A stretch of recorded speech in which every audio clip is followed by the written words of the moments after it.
So last night I completed Sleeping Dogs, and like I said, I'll do my review. Here it is. It's my review of Sleeping Dogs.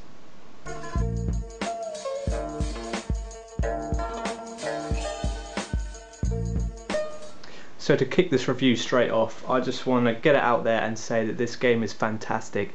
You really need to go and play it. It's really kind of underrated because I did think I read that Square Enix weren't happy with the amount of sales that the game had, and kind of were underwhelmed by how much it sold. It really has been going cheap now as well. All the prices are being lowered. I know it's coming around the about £20 mark. So yeah, it's definitely worth a buy because it's outstanding. I thought it's my game of the year so far.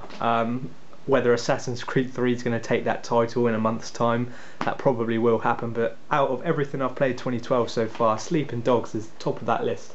It was outstanding. Everything about it was great. So to start off with, you have the story, a very, very good story that hooks you straight in from the beginning right until the end. Because brief little synopsis is you play as a character called Wei Shen. He's a undercover policeman, or undercover kind of cop. He lived in America for quite a long time. He's kind of he's Chinese, but he's got the strong American accent. He kind of lives like an American compared to a lot of the other characters in the game, and he comes back to Hong Kong to go on an undercover mission to kind of bring down the Sang Yi, as they're called. So it's the triad gang of Hong Kong. So to do this, he kind of gets in with the gang, becomes one of them, and tries to do it from the inside. And as you do this, you meet a lot of characters. It's very Grand Theft Auto style kind of missions. You meet a lot of people and then you do missions for them, do missions with them, and that is a very good kind of comparison really, is GTA, but not the PS2 GTAs. It's similar to GTA 4 with the realism, but it's a lot more fun than GTA 4. I had much more of an exciting time on this game than I did with GTA 4, and I think part of that is the story. The story really was awesome. All the characters you can relate to. Oh, I don't mean relate to personally, but you feel for the characters, and you're interested in what happens next to them. I will apologise because the sun keeps going behind a cloud and making it dark and then light in here. But yeah, back to that. Wei Shen is the guy right on the front cover there. That's him there. He's a really great main character. Probably my second favourite main character of this generation after John Marston on Red Dead Redemption. He was a great character to play with. Really kind of great attitude. He's really kind of he's tough. He's a tough guy, and that's what you want to play as in a game. I think an example of a character that just doesn't work is Nico Bellic from GTA 4, because he was a tramp really. He was just a pure little tramp, because he wasn't tough, he wasn't muscly, he was just annoying, and he had annoying like kind of traits to him, and it really didn't let you get in with the character. But this one you really do relate to him. So yeah, he goes on this kind of mission. He's got personal terms with the Sang Yi, as they're called. Sorry,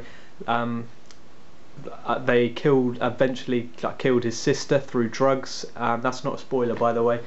But so he wants to obviously take them down, and to do that he goes in with them. And as you progress through the game, you kind of do missions for everyone in the gang, and it gets really, really in depth. It's a really great story. I'm not going to spoil anything for you, but it's definitely worth checking out. Onto the gameplay. The gameplay was fantastic, just like the story.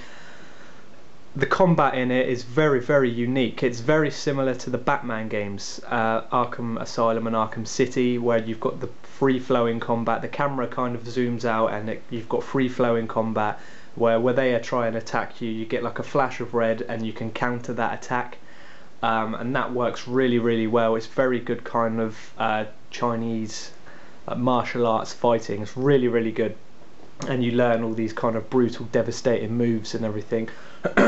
There is gun combat in the game, but there's not much of it, which I really enjoyed. I did like the way that the focus was on hand-to-hand combat, and there's about 20% gun gameplay out of the whole game. and that works really well. You don't, like GTA, you don't have a massive arsenal of rocket launchers and shotguns and all that just in your pocket. Whenever you do have a gun, it's just one handgun, and you can choose to chuck it away if you want to, and I much preferred the hand-to-hand combat.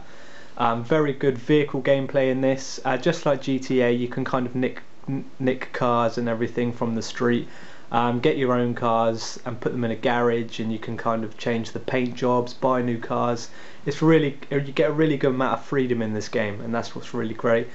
It's a very big map as well. You've got a very big portion of Hong Kong to go around. There's 3 big islands, North Point, Central and Aberdeen, and there's a few little kind of mini places as well, like Kennedy Town, a few little islands as well. There is boats on there as well, boat gameplay.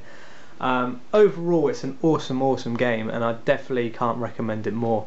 I played the last kind of 5 missions straight in a go, and I just didn't want it to end. I was enjoying it that much. The more you get into the story, and the story gets really good, and I didn't want to turn it off. I was playing up until like 2 AM just playing it, and I was thinking, oh, I better go to bed now, but I was just excited to come home from work and then just stick it straight back on and play it again. And that's what I want from a game. I want to be able to be like at work or something and then wish I was at home playing it, and that's what I got with Sleeping Dogs. I'm not done with it. I've completed the story mode. There's still a lot more to do, and that's really good as well. Very good replay value on that game. There's sort of things like street races you can do. I've still got a lot of like mini missions you can do for people, just kind of little drug busts, stuff like that. Like, he is a policeman, so you do get that side of the game as well. It's not just undercover crime. You do a lot of like police missions where you're taking down criminals, doing drug busts, things like that. It's really good game. And so overall, I'm not just saying this, I am going to give it a 10 out of 10 because it was outstanding. And Assassin's Creed 3 has got a very good job on its hands, a very difficult job on its hands to take this down from my top spot of 2012 so far. So yeah, Sleeping Dogs, 10 out of 10, go out and buy it, and I'm going to continue enjoying this game. So yeah, thanks for watching this review, and I will see you in my next video.